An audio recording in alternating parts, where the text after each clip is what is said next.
But I've always said I view SASB as the cash engine to actually really grow the company. And to grow the company to the $4 to $5 range, you have to be actively like off block exploration, looking for acquisitions or mergers. So my goal is not to stay at a buck and a half. Yeah, hi Art. Thank you for taking the time at the end of the year to visit with us again. You clearly it's a pleasure.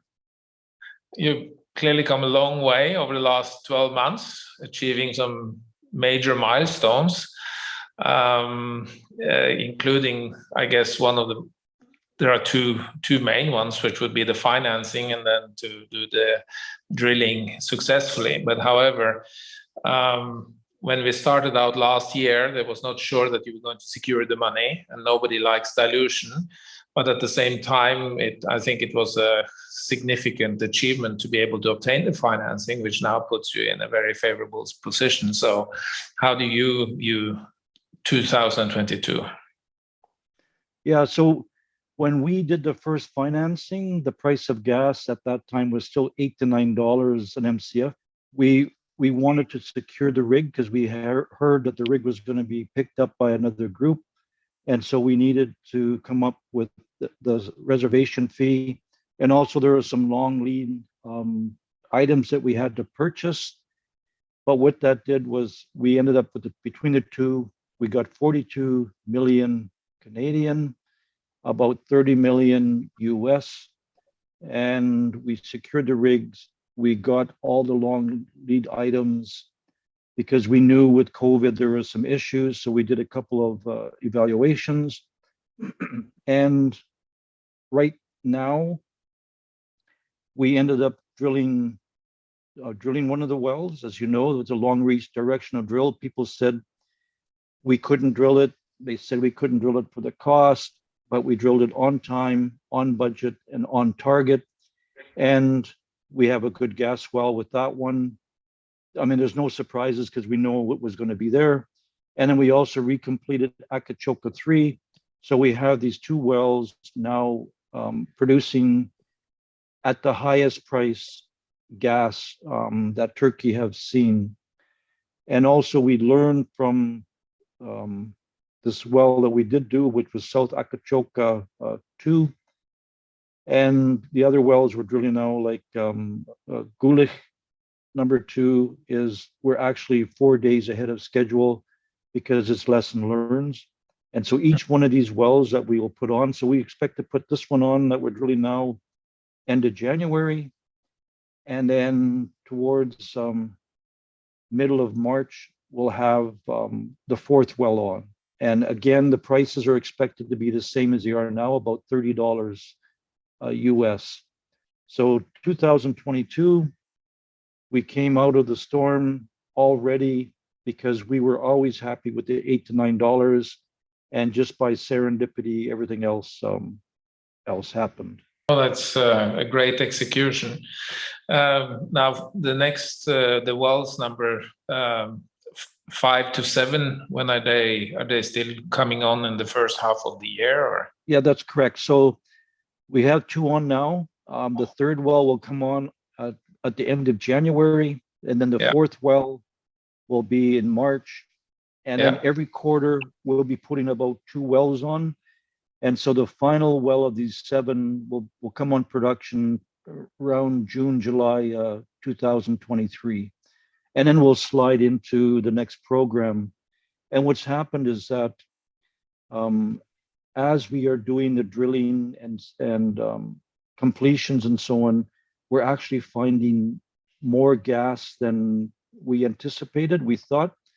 So an example would be we're now looking at doing what we call sidetracks, re-entering old boreholes. Instead of recompleting, we'll just do a small sidetrack and capture new gas. And that will then start being put into, and it's faster. It's only like 30 days instead of 45 days. So after the 7th well, we'll be doing a couple of those sidetracks. And again, the gas is there. There's no, is the gas there or not? The gas is there for sure. If the price should start to weaken for some reason or another, are you considering hedging that at these levels? Yeah, so Turkey right now has just started the hedging, and we are looking at that at the moment. And they just started it probably, I think it was like October, November. That you are allowed now to hedge gas in Turkey, and the actual price we're getting $31, $30 US. It's slightly higher than that, so we're looking at hedging because we looked at the European forecast and also other company forecasts like in Romania and so on, and they say that we're going to get $31 for the rest of pretty well 2023 in that range, and then it'll start sliding down to about $10 to $15 for 2000, the last half of 2024 and half of 2025, and then it'll go back to what they say are the old prices of in this area, $8 to $10 by around 2026. The thing about these projects is that because they're conventional gas fields, they do not need fracking, acidization, or any of that stuff. They have it's just like poking a hole in the balloon. They have a 30% decline rate, but they produce most of their gas, I'd say 50, 60% in the first 3 or 4 or 5 years. So a large percentage of the reserves we'll be able to capture the high gas price. There has been, of course, a number of very significant findings, both offshore and onshore in Turkey lately, and Turkey seems to be becoming the new center for energy in Europe. So how does those findings that we've been seeing over the last 12 months, how has that affected your interpretation of the geology and potentially securing new exploration rights in Turkey? Yeah, so it's like people don't understand that Turkey actually is a good geological province. It's just that it's not very mature in its exploration stages, so not very many wells have been drilled. And the big gas discoveries that they keep racking up offshore Turkey is about 100 miles north of where we are. And so from the shoreline to about 20 miles off the shoreline, we can pick up a block 100%. But past that, you have to farm in because TPAO owns all that land and you have to farm in. But that being said, there are a lot of prospects that we know of from the history of the company has been there since pre-2000. We have in our data room a lot of prospects, and we have a lot of seismic. And what that's telling us is that the larger structures that in the past, the thinking was there was not enough gas to charge those larger traps. We now know that there is. So, we were focusing on getting some of these gas wells on for SASB because this is going to generate the money to continue drilling on SASB, but also do the exploration. So their discoveries actually make us want to go faster because pretty soon everybody is going to be looking in this area because there's some big giants in there, right? But it's highly likely that there is a lot of companies now looking for opportunities in very close to where you are compared to only 12 months ago. So are you, as you stated in the past, you have your seismic, you have your old data maps. Are you likely to close in on some of these opportunities in the new year? Yeah, that's correct. And so a lot of the data we have, nobody else has. It's just our data, so they don't have that access. We also have a history in it, so that's another advantage. And the third advantage is these larger structures. We're talking there'll be like hundreds of BCF or TCF, but how when you do exploration, you always find 50 BCF or 100 BCF, and a competitor cannot put those on production because they would have to start building their own infrastructure, their own gathering system, onshore facility. So that's another competitive advantage we have, is as we're looking for the, the 3 to 4 to 500 BCF pools, if we find one that's 50 or 100 BCF, we can actually put those on production, whereas the competitors can't. So yeah, so I would say the first quarter, the second quarter, we're going to be putting in a bid for some parcels. And how it works in Turkey, there's no bonus payment or anything. What you do is you get your property, your block on your work permit. So we work program. So we say, we're going to drill a couple of wells, do seismic. It's going to be $100 million. We go to the government. We say we have this $100 million program for this block. They don't tell anybody. They just say and gazette it that this block is up for bid, and whoever has the highest work program will get that block, and then you pay a 10% bond. So 10% of your work program goes as a bond, and you get that back as you do your program. Yeah. So that's, again, because we already have years and years of mapping, again, we have another advantage. We can feel more comfortable in our bid than a competitor, right? So do you think you can find some of those 100 BCF or 250 BCF pools on your existing license, or is that off block? So on our existing license, I would say there's another 100 BCF, but they're the SASB type pools.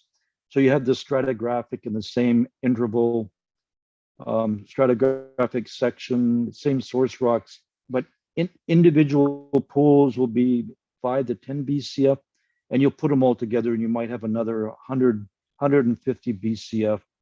The deeper stuff, we can't really tell right now, but all that being said, there's more of an opportunity to find those ones off the block. Yeah. Okay, and that is potentially what we could learn something about in the first or the second quarter. That's correct. Yeah. And the idea that the reason why we would now want, there's enough hype now, or eyes, because of the new discovery again. There's more TCF, and that is very good for us, because if we pick up a block and put a nice story together, it really will make the company look more appetizing. Absolutely. Now that you have been producing a couple of months, how is your infrastructure holding up? Are the pipes holding the pressures, or how do you assess that?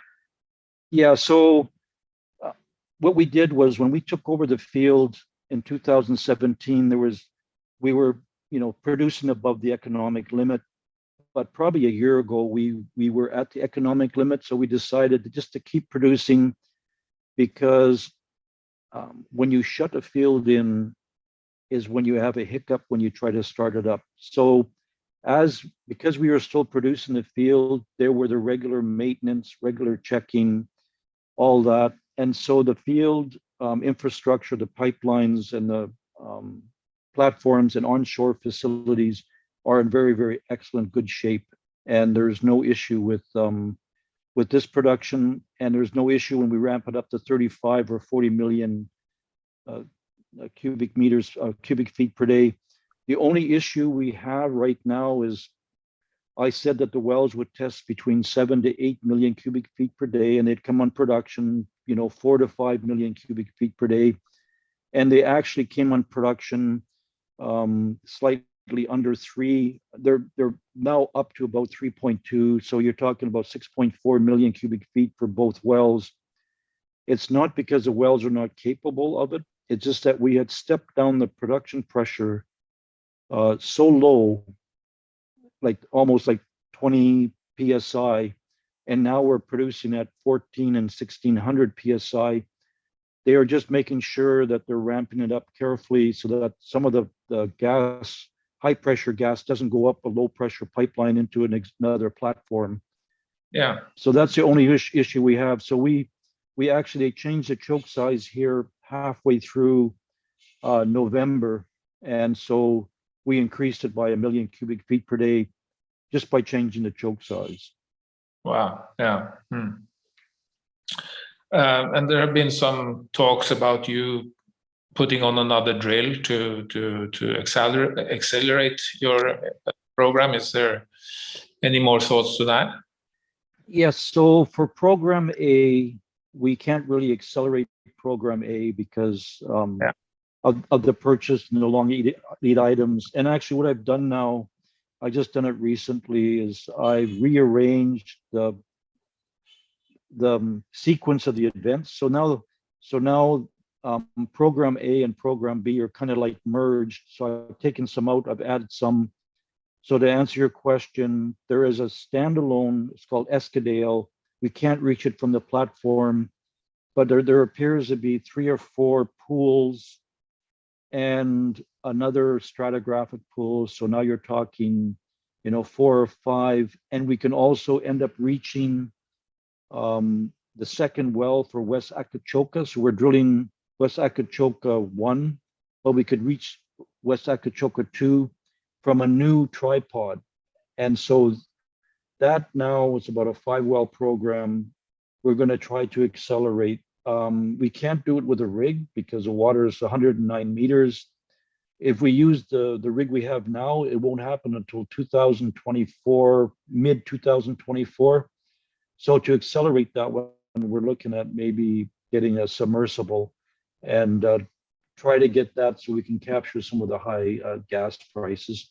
It all has to do with the sequence of getting capital from our revenue, or maybe doing a debt instrument just to be able to get the long lead items and start that. So that's the one that we might try to do parallel. Okay.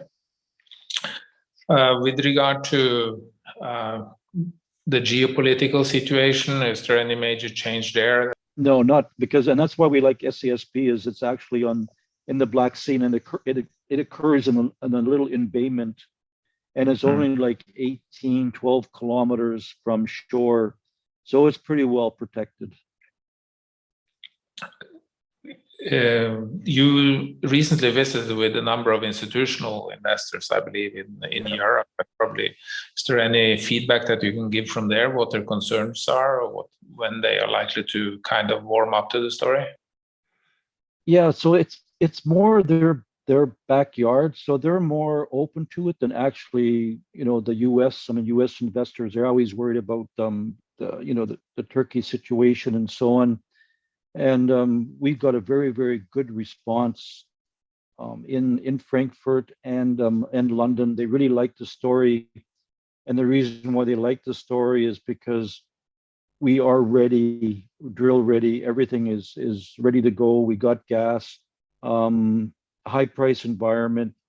They're living it as you are actually. So you probably know more about the gas prices in the future than I do. So the response was quite good, and I know some of them just, they went on the open market and picked some up, because I told them the only way they're going to get shares is to pick it up on the open market, because we're fully funded for program A and program B. Yeah. And if you should need capital in the future, well, if the share price is okay, then you can also do equity. But I would also assume that you would have the opportunity to do some limited debt financing if necessary. Yeah, we're actually looking at a $50 million debt financing, and every well we bring on makes them feel better, right? And it's from our banker broker that we signed the agreement with a long time ago. They're the ones that did the brokered equity raise, and so we had conversations. We have a virtual data room, and it's a straight debt instrument that we're trying to get, and we're going to try to use that money to, like you mentioned, accelerate the drilling on SASB. So it's called Escadale. That's when I told you about maybe using the submersible, but also capture some of the exploration blocks earlier. Mhm. So we're looking at that, and also we have every couple of weeks we have somebody coming to us and say, hey, look, we have this bought deal that we can do for you for the equity raise, and we just say no, sorry, 45 cents, it's too low. Maybe in the future when it's higher, right? But if we Yeah. get to $50 million, and the revenue we're generating per month now, so just the two wells, um, even a conservative case, we're generating $1 million US, after all the costs each well. So when we start doing 4 wells, 5 wells, that's like an equity raise every month. Yeah. So, yeah, why would I want to cap my shares at 40 something cents when I still have these 2 wells to drill in Akachoka, and then I have 2 more to the south and 1 recompletion. And then we also have some, like I said, sidetracks that are very, very cost efficient. That alone will raise the value of the shares. Yeah. Okay. So would you then, if you got this debt financing, would you then be looking at potentially buying back shares at these levels, or? So if we do the debt financing, I would use that to chase the big, like the 50 billion cubic feet or 200 billion cubic feet, and also do that, the Escadale, like early, the long lead items. But what I would do is when we start generating more revenue than we need to continue to drill, and if our shares are still depressed, like I've said before, I'm a type of person that I would buy the shares, because I would realize, um, if I drill another well and I find a certain amount of reserves, it only brings up a certain value for the Yeah. share price. But if I purchase the shares on the market and cancel them, that's a better deal. Yeah. Well, I personally, I like the fact that you are also kind of focusing primarily on expanding your current resources and do your own drilling. But there has also been some discussions in the past about other companies with good projects that haven't been able to obtain financing.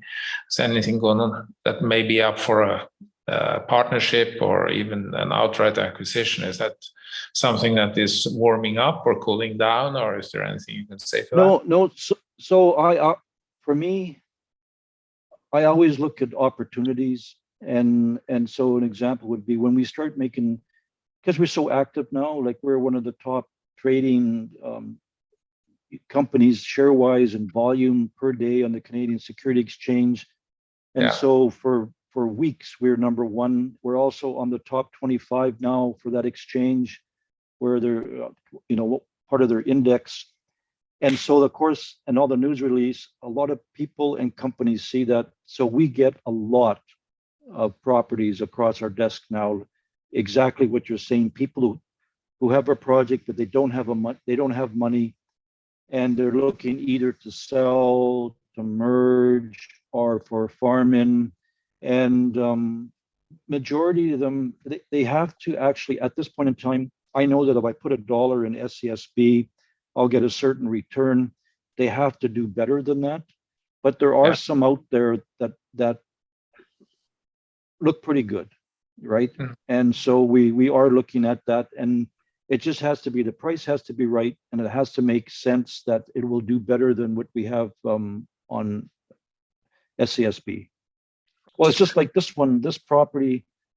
We picked up the whole company. We picked up the oil field Cendere, which is still valued at about 6 million, 5 million US today. And we picked up SCSB, the whole company, for $2.7 million in 2017, right? Right. Right. And the reason for that is because there was no reserve report, so no value was given to the offshore field. And the Mm. infrastructure, because there was no reserves, on books, was written off. Yeah. And so the price was right. And sometimes you get those gems, and you just got to look. So you got to look at 20 properties, and you might find, maybe even 50 properties, and you might find one, but it's worth looking at every Yeah. property that comes across the desk.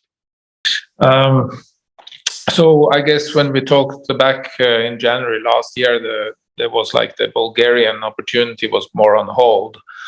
Do you have a team working on that now, or how do you view that opportunity now? Still to partner it out, or what is your kind of current thinking?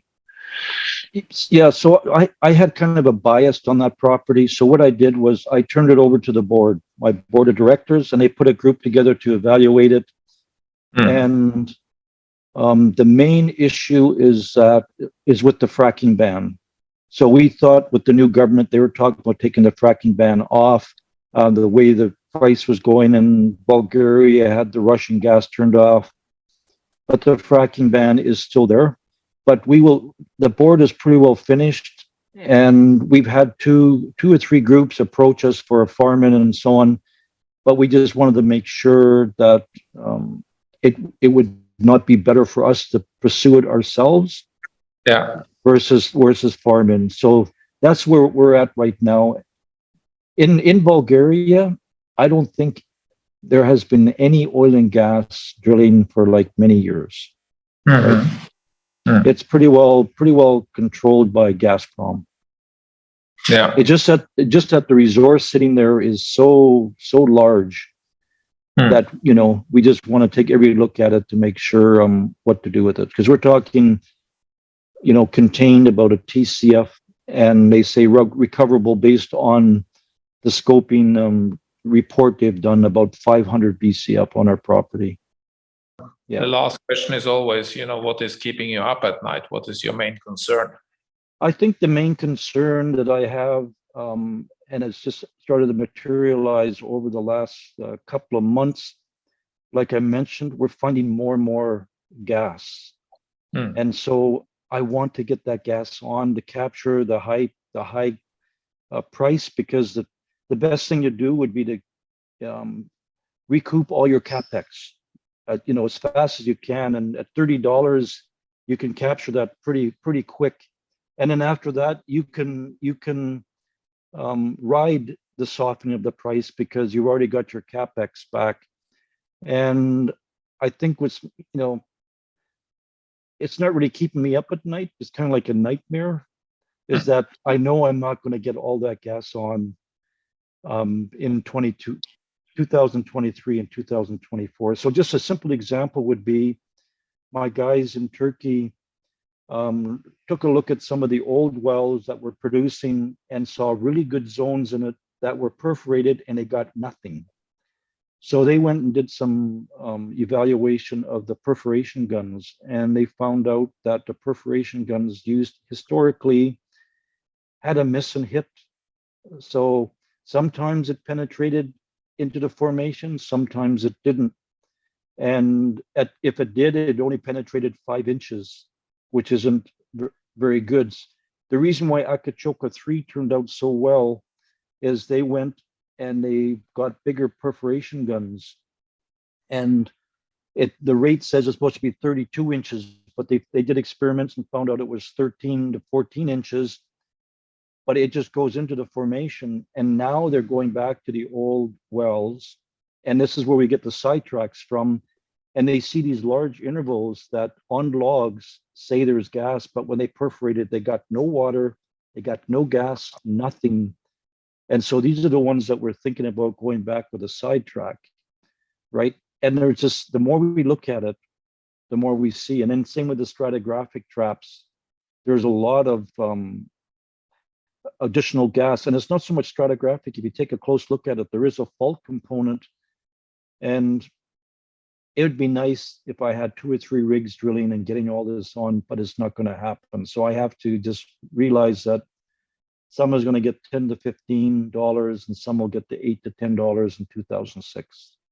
Wouldn't you say that the longer term gas price is going to be very dependent on how this whole political scenario turns out in the end? So like now it's more like a guesstimate, but if the Russian gas is not allowed into Europe, then I guess the LNG is going to be the kind of reference point for the low price. Yeah, that's right. And the thing about the LNG that people don't realize is that as it goes across the ocean, people can bid. And so when people think they're getting a certain amount of gas, unless they have a long-term contract, and the long-term contracts, the LNG companies are asking for a high price, right? And so the countries like Germany and so on don't want to lock into that high price. So, the price of gas projection, I always say if we could really know what the price of gas would be, we would never have to work again because we'd be so wealthy, right? So they say $8 to $10. It might be $20. It might be $18 because you never know what's going to happen, right? Yeah, yeah. Now, you have estimated in the past that you said, the current infrastructure that you bought on literally pennies on the dollar was like 600 million US dollars. Well, there's been significant inflation, as we all know. What would you guess that replacement cost would be today?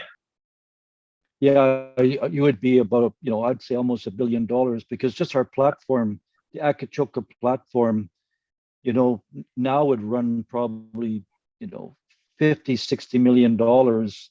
Right. And in those days it was 20 million. Exactly. Right. So it's, yeah.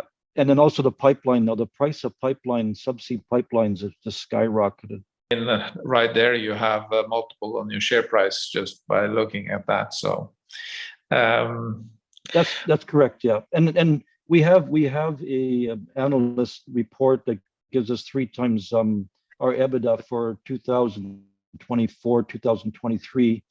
And the reason why they gave 3 times and not 5 is because when you get a 5 multiple, usually you have the revenue already going, so they discounted it. So as we bring these wells on, that 3 times cash flow is was about $1.35, and they use $20 to $18.50 gas.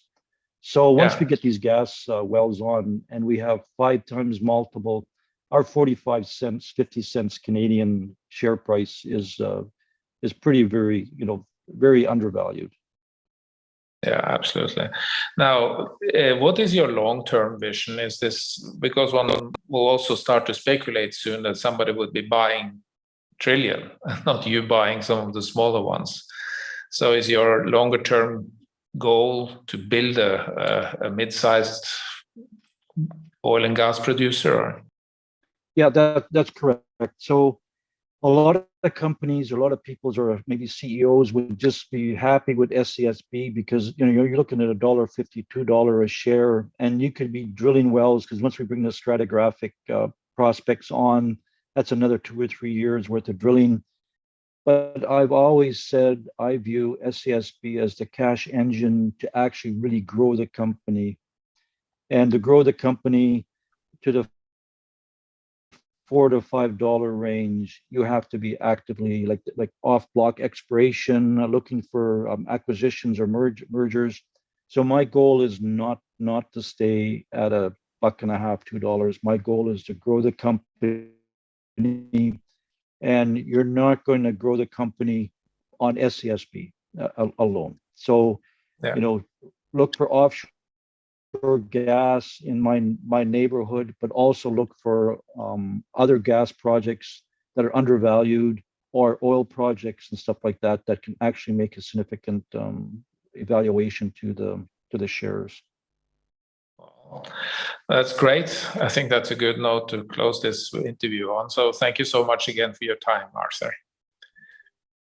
Thanks you for letting me tell the story here.